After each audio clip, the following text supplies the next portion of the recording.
Well, happy Thanksgiving, everyone, and welcome to Rams Revealed. I'm your host, JB Long, and our guest this week is a 28-year-old in his 7th NFL season. First here in Los Angeles, he and the Rams coming off a season sweep of the Seattle Seahawks. We get to sit down with Ahkello Witherspoon. Ahkello, thanks for being with us. How are you? Appreciate you having me. Doing well. Well, congratulations on a hard-earned victory coming out of the bye at home at SoFi Stadium against the Seattle Seahawks. Why don't we start this conversation there before we get to know you a little bit better as a person? Boy, that was hard-earned, and that was a long time coming. It was fun to see you and your teammates celebrate in that post-game locker room. What was it like? What did it mean to you? Yeah, it was just a indication of how our practice week went. I mean, we practiced hard, prepared well, and we were ready for the challenges, and just we showed resilience, and to come out with a victory, especially in that fashion, just felt very rewarding. So it was a great feeling. Maybe it's just because we got a glimpse into the SoFi Stadium locker room, but that's as much dancing as I've ever seen from the Rams in a post-game celebration. True or false? No, it was. Okay, so who gets the highest dance grade and who's maybe got some work to do before the next win? Yeah, the highest dance grade probably goes to Trey Tomlinson. He's always on TikTok, so he knows all the moves, but he did his thing. Anyone have room for growth, let's say? Yeah, BY was a little stiff. Really? Yeah, very stiff. I think it's that edge rusher, a little stiff. He's supposed to have that bend. Yeah, nah, he don't got it. What about reflections on how you played against the Seahawks this season? We did the math, and in 2 second halves against your division rival, 3 combined points, 5 first downs, 97 net yards. How does that strike you? Yeah, I think it's just a testament to our mindset as a group, and have challenges early on in the game, and then it's just about how you respond and the adjustments that you make. And we were able to just refocus and find a way to shut them dudes down and come out on top. There were some fun wrinkles that you threw at them as well coming out of the bye. 6 DB package with 4 safeties, yourself and DK. Were you excited about deploying some of the self-study that you guys did during the extra time? Yeah, absolutely. I mean, you're always looking for ways to get better, and we just saw an opportunity really to make the game easier on ourselves is what you're always looking for. It's such a challenging job, reacting for a living, so we're able to put those to work and just make those improvements.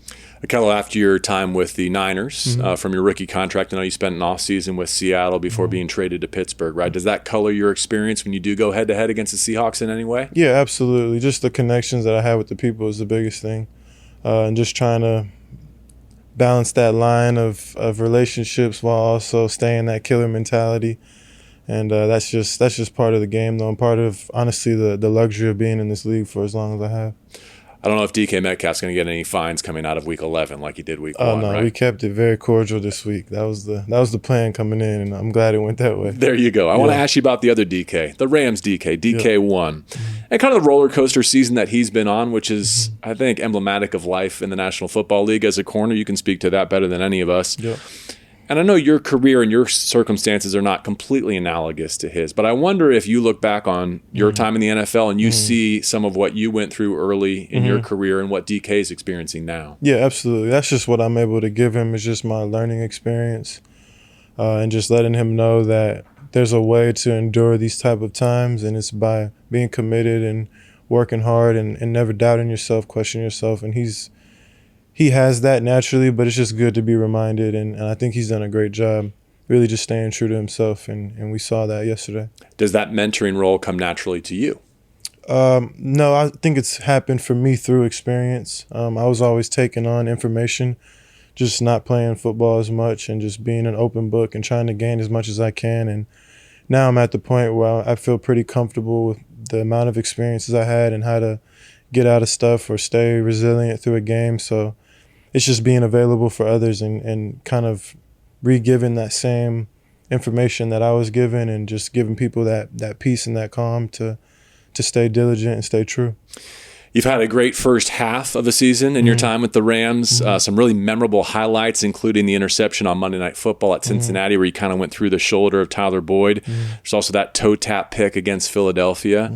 Either one of those strike you as your favorite? Either one of those go down as maybe your best defensive play as a pro? Yeah, I think the one on Boyd is my best play as a pro, and the toe tap was my favorite, just because there was so much preparation into that play, as well as history of giving up a go ball to Brown last year. Interesting. So I was coming in knowing exactly how they were going to attack me, how I was going to set it up, and then try to get the pick. So for that to all come together was very rewarding. All right. I hope your next one leads to a Rams win, too. Yeah. Everything needs to align there. What about your favorite challenge, your favorite matchup in the National Football League? Someone that you respect and enjoy going against? Yeah, I think Jamar Chase so far, just because he's just a complete receiver. And then he has Joe Burrow throwing the football to him, which is a whole nother animal. But I just really love competing against him and just the way he believes in himself and two people that are about it. I think some of our audience has come to know your backstory. I do want to revisit it for everyone's benefit, including my own. We know that you were a multi-sport athlete as a youth. Soccer and basketball were your passions. Do you have a favorite between those two? Soccer.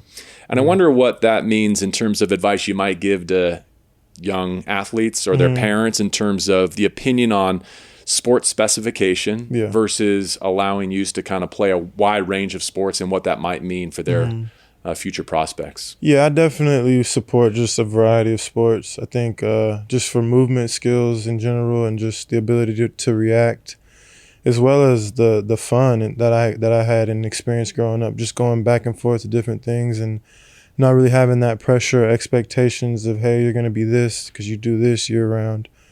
And just I really think it just has helped me bring all those skills and be effective as a football player. But not having a lot of prep football tape, I imagine that made the recruiting process hard, and you transitioned from high school in the Sacramento area to Sacramento City College to kind of prove your football wares a little bit more before going to Colorado? Yep. Did one semester at JUCO. Started at corner and then played a little bit of safety just to get a little more action. And by 2016, you're leading the nation in pass breakups as a Buff. Do you enjoy your time in Boulder? Loved it, yeah. You played for Coach McIntyre. I remember covering some of your games. What do you make of the Deion Sanders era so far in Boulder? I mean, I think it's fun for college football. I think it's good just for the kids and the potential that Colorado has just with having a quality head coach. Little more hype than I'm used to. But I don't judge. I just support whatever's in at the time, I guess, and that's where Colorado is. So I'm supporting it. Pretty unique to see a defensive back rise through the head coaching ranks. Like, I think that's another one of the many trails that he's been blazing that probably is underappreciated, but as one of the all-time greats at your position, now leading the Buffs. I want to ask about your academic career. Because I know you were a good student and you were an ambitious student. You went to Boulder and got a pre-med degree? Yeah. Tell me about your interest there. Just really wanting to do something that challenged me was where it started. Always been a math, science type guy. And so I went to Colorado and got my biology degree. And then obviously I have aspirations to go to med school when I'm done with football. And so just taking whatever the path was that I found fit to pursue those goals, really regardless of what happened in the football world, because at the time you're not sure if you're going to go to the NFL or should even start when I was in college at one point. So just really doing my due diligence and taking ownership of my education. I know a lot of student athletes struggle to find the time to pursue the academics that they want in the context of everything else that's being asked of them on the competitive side.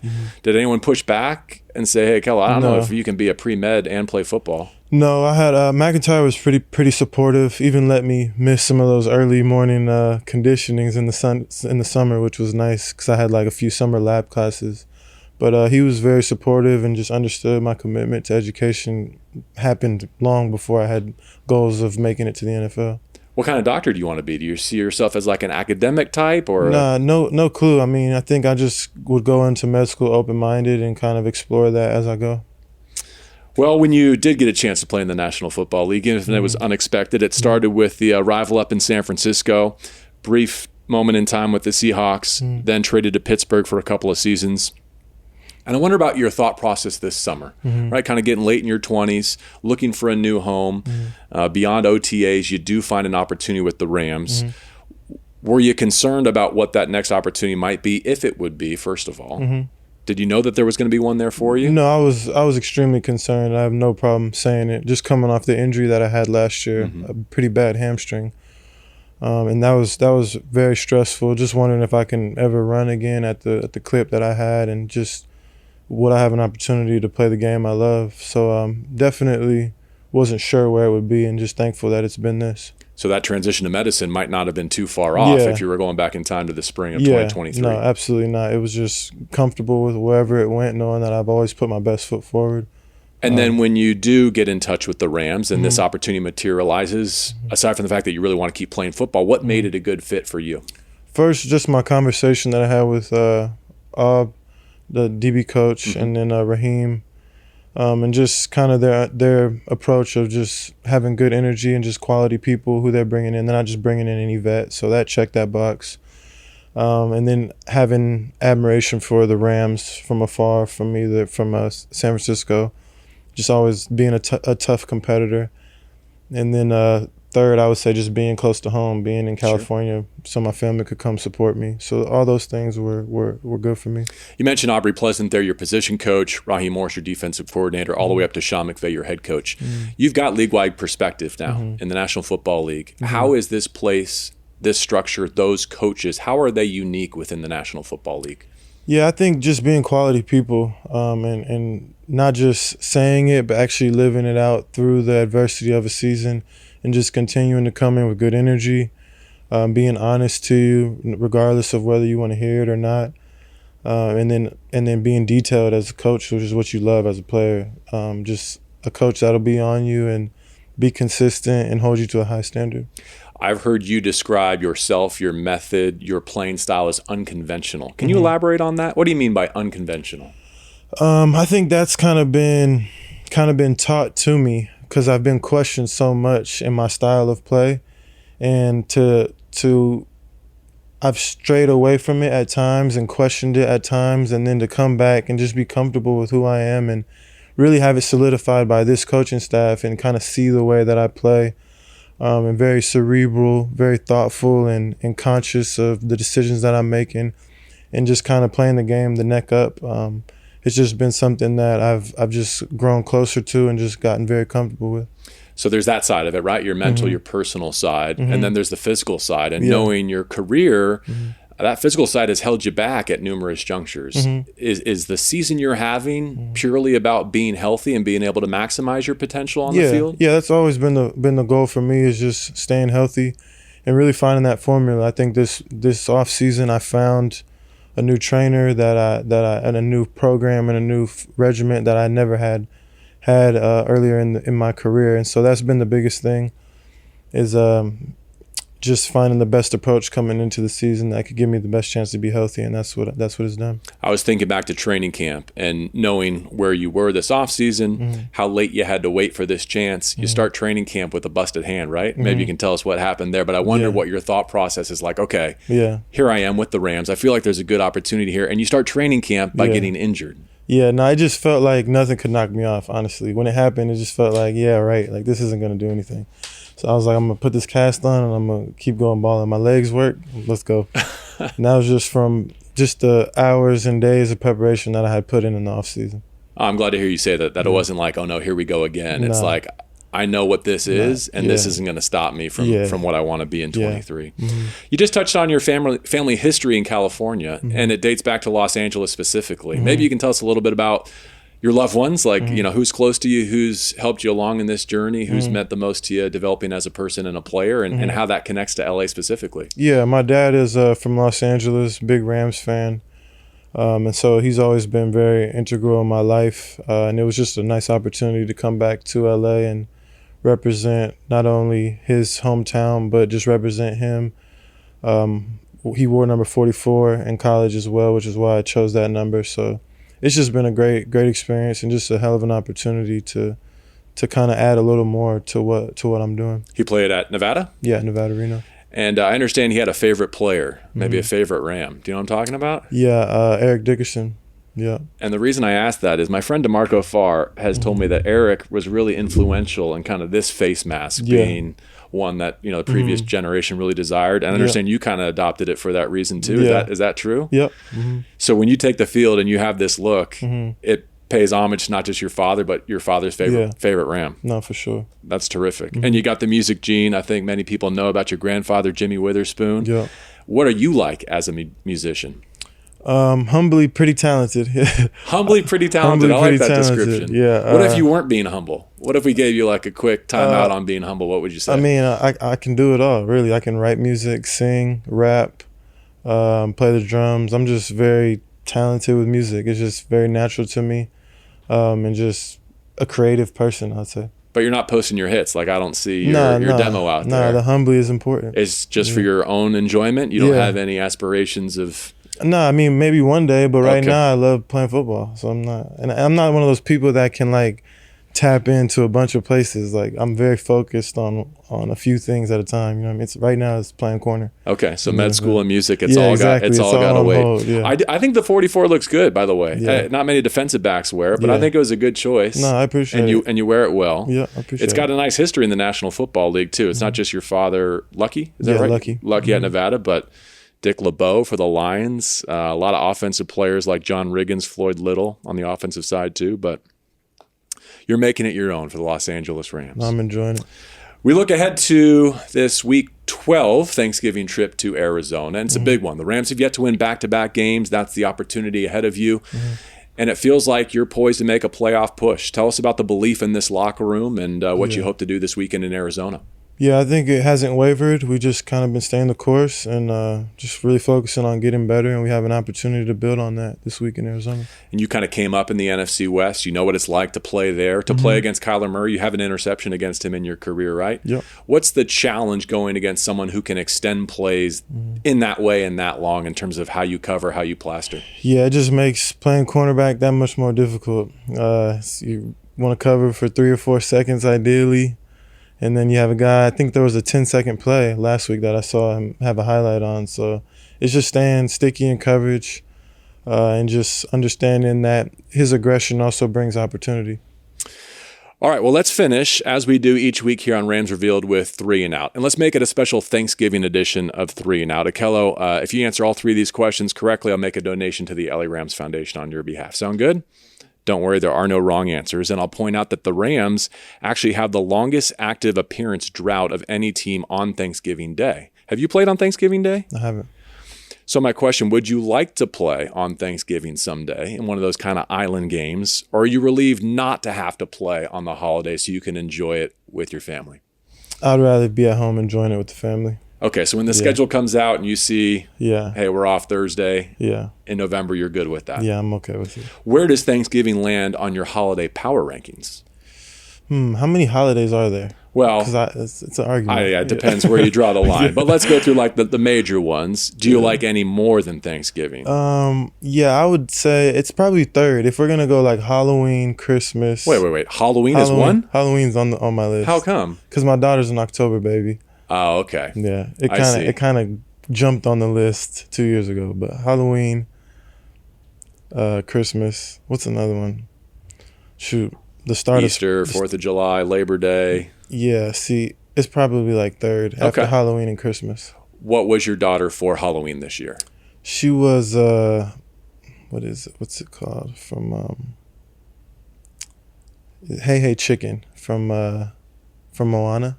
Gotcha. Yeah, Hey Chicken. I got 2 young boys, so we're playing different games. But I could see why you like it, and you might be growing your family too, I understand. Yeah, so got another one on the way. Congratulations. Wish you all the best on that front. Appreciate it. Final question here on 3 and Out, and then we'll let you get to your off day, Ahkello. What is your favorite and your least favorite Thanksgiving dish as we prepare for Thursday's meal? Least favorite, I'm going to go cranberry sauce.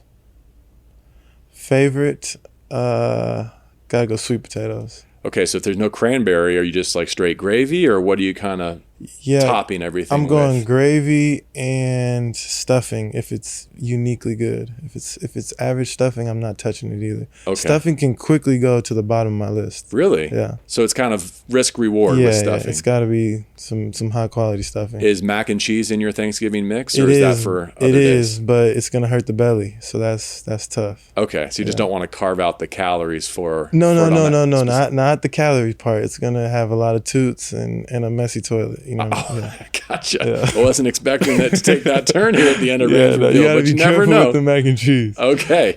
Sound advice, everyone, as you prepare for your Thursday holiday. Take it from Ahkello Witherspoon. Wish you a great holiday and a safe and enjoyable trip to Arizona as well. Here's to the Rams putting together back-to-back victories and coming home to SoFi Stadium on a 2-game winning streak. Appreciate it. Nice to get to know you a bit, Ahkello. Yep. Thank you. For Ahkello Witherspoon, I'm JB Long. Thank you for being with us for a holiday edition of Rams Revealed. Happy Thanksgiving, everyone.